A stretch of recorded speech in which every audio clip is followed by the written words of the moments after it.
Bonjour les geekly. Aujourd'hui on va parler des figurines vintage de Fabuland de Lego.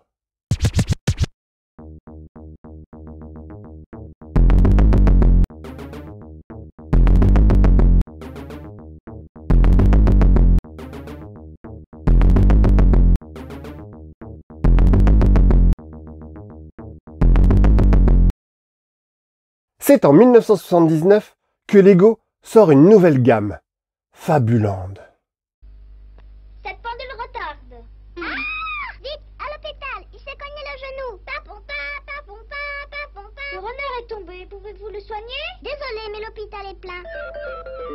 Alors, agrandissons-le. Et qui va mettre la pendule à l'heure? Pas moi, ni moi. Fabuland, tout un nouveau monde d'histoire à construire dès 3 ans. Nous sommes entre les Duplo et les Lego classiques, adressés à des enfants entre 4 et 8 ans, avec des pièces beaucoup plus grandes que celles de Lego classiques, mais qui s'adaptent à celles-ci, pour favoriser un montage beaucoup plus rapide et plus facile.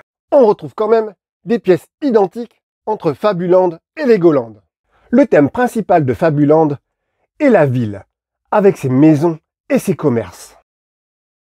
Nous aurons plus d'une centaine de boîtes en 10 ans, car la gamme s'arrête en 1989, remplacée par les personnages de Disney. Il y aura des boîtes de maisons, de commerces, de véhicules et de personnages avec leurs accessoires. Monsieur, on peut aller voir la fête foraine? On y va. Attention là-haut. Venez tous sur la grande roue. Allons, reprenons la classe. Oh non. Alors, cours de gym. Fabuland, tous les rêves sont permis. Vendu dans de jolies boîtes colorées, avec au recto une partie transparente pour voir la figurine ou le jouet. Et au verso, le montage si c'était un véhicule ou un personnage avec accessoires ou des idées de construction différentes du jouet. Avec une notice originale, car ce sont les personnages qui expliquent le montage, avec à la fin une histoire inédite.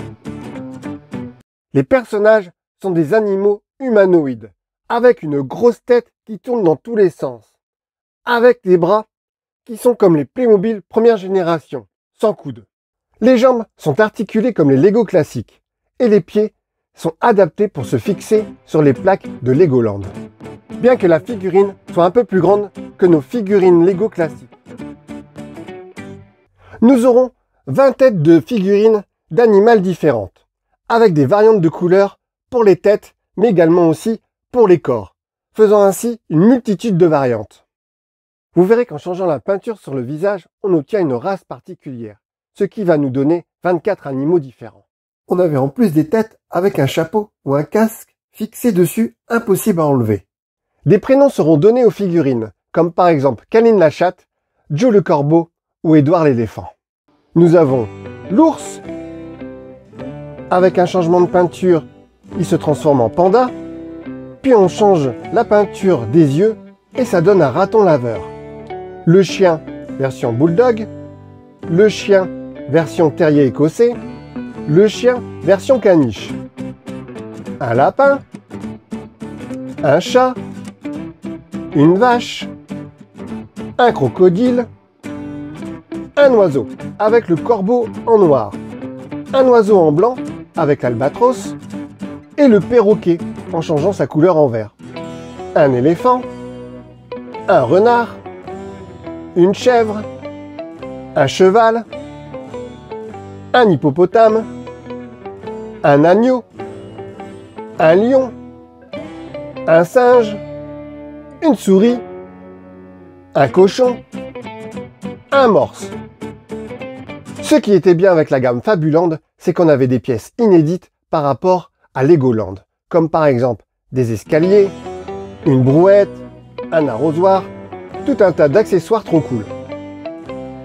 Une mini-série anglaise de 20 épisodes est sortie en stop motion avec les personnages en pâte à modeler, animés image par image, avec Édouard et ses amis.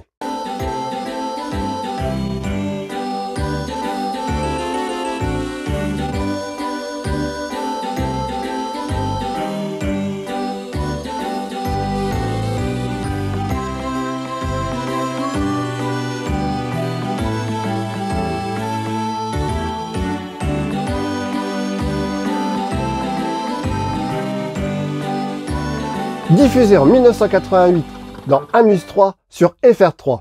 Elle ne sera jamais rediffusée.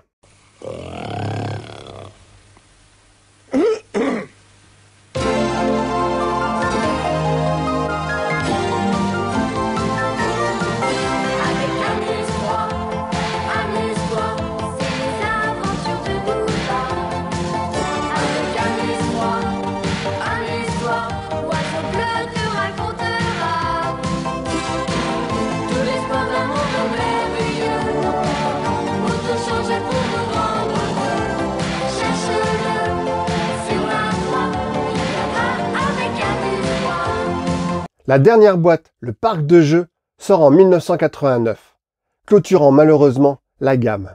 Grâce aux expositions de collectionneurs de Fabuland, la gamme reste culte pour les nouvelles générations. N'hésitez pas à mettre en commentaire vos souvenirs sur cette gamme.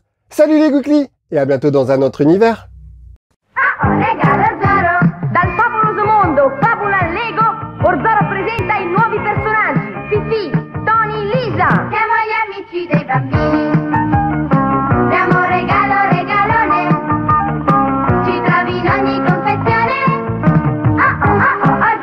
Orzoro, Nestlé.